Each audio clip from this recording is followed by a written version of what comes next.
साल 2022 उत्तराखंड को झकझोर देने वाला अंकिता भंडारी हत्याकांड ने एक बार फिर से तूल पकड़ लिया है, क्योंकि यहाँ पर राजनीतिक सवाल जो लगातार उठ रहे थे वही सवाल आज भी गूंज रहे हैं।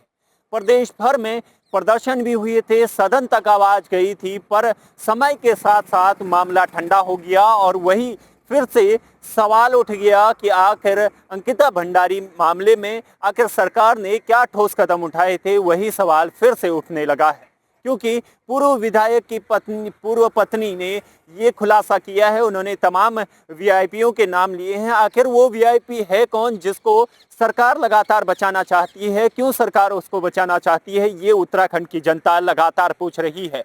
और फिर से तूल पकड़ने के बाद पीड़ित परिवार ने ये भी मांग की है कि इस पर स्पष्ट जांच हो और ठोस कदम उठाए जाए।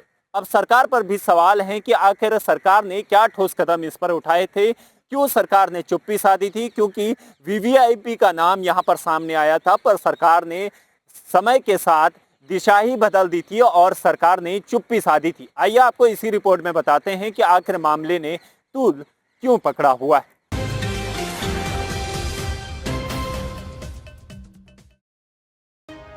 साल 2022 में उत्तराखंड को झकझोर देने वाला अंकिता भंडारी हत्याकांड एक बार फिर से सुर्खियों में है।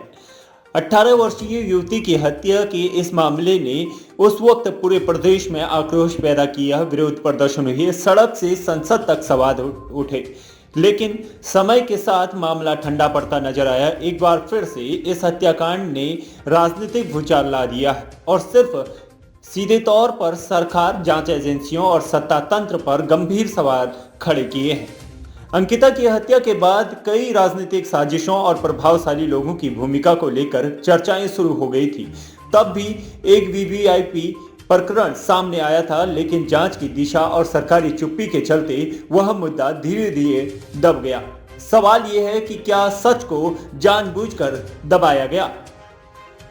अब इस मामले को फिर हवा मिली है पूर्व भाजपा विधायक सुरेश राठौर की कथित दूसरी पत्नी उर्मिला सनावर के बयानों से। उन्होंने लगातार वीडियो सीरीज जारी कर अंकिता भंडारी केस में एक वीवीआईपी की भूमिका का दावा किया है। सनावर का कहना है कि हत्या से जुड़े अहम मुद्दे, तथ्यों और लोगों को सामने नहीं आने दिया जा रहा है।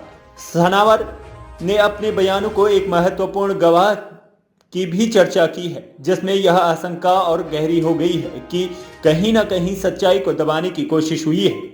यदि ऐसा है तो केवल एक आपराधिक मामला नहीं, बल्कि न्याय व्यवस्था पर सीधा हमला माना जाएगा। उसमें इन्होंने बहुत लोगों की चीजें बोल रखी हैं। बोलते चले गए कि वो गट्टू उस रात जब अंकिता भंडारी हत्याकांड हुआ था, वो गट्टू वहां क्या था, ये सब चीजें इन्होंने बोली उनके बारे में। दुष्यंत कुमार गौतम के बारे में अब मुझे बोलने में कोई आपत्ति नहीं, क्योंकि वो ऑडियो वायरल हो रही है इनकी आवाज की, मेरे पति की आवाज की वो ऑडियो वायरल हो रही है, जिसमें उन्होंने दुष्यंत का नाम लिया। क्यों आरती गौड़ ने उस रात बुलडोजर फिरवा दिया था? उसी कमरे पे सबसे पहले बुलडोजर क्यों चला जिस कमरे में वो हत्याकांड हुआ, जिस कमरे में सब कुछ, ये पूरा प्रकरण हुआ, सब चीजें हुई? क्या उस रात ये ग्रुप सेक्स करने जा रहे थे सबके सब? आप हमें बताइए। और उस रिकॉर्डिंग में खाली एक उन्हीं का नाम नहीं है, उनको तो गट्टू गट्टू करके पुकारा जा रहा था, और भी लोगों के नाम है उसमें।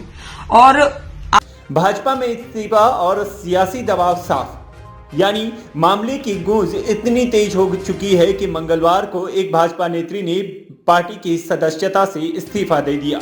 यह कदम साफ संकेत देता है कि मामला अब सिर्फ कानूनी नहीं, बल्कि राजनीतिक स्तर पर भी भारी दबाव बन गया है। अब सरकार पर भी गंभीर सवाल खड़े हो रहे हैं। अब सबसे बड़ा प्रदेश सरकार पर सवाल है कि क्या अंकिता को अब तक पूरा न्याय मिला है? वीवीआईपी प्रकरण की निष्पक्ष जांच क्यों नहीं हुई? क्या प्रभावशाली लोगों को बचाने के लिए जांच को सीमित रखा गया?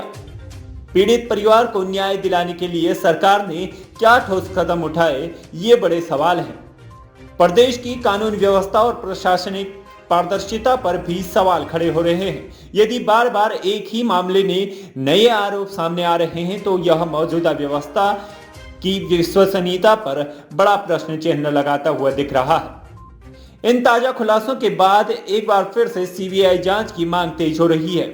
लोगों का कहना है कि जब तक स्वतंत्र और निष्पक्ष जांच नहीं होगी तब तक अंकिता भंडारी को न्याय मिलना मुश्किल है। यह मामला सिर्फ एक हत्या तक सीमित नहीं है, बल्कि यह दर्शाता है कि प्रदेश में महिलाओं की सुरक्षा, न्याय की गति और सत्ता की जवाबदेही किस स्थिति में है। यदि ऐसे मामलों में भी सच्चाई सामने नहीं आती है तो आम जनता का सिस्टम से भरोसा उठना तय है। अंकिता भंडारी हत्याकांड आज फिर एक सवाल बनकर खड़ा है। उत्तराखंड में कानून व्यवस्था सबके लिए बराबर है या रसूख के आगे न्याय भी बेबस है।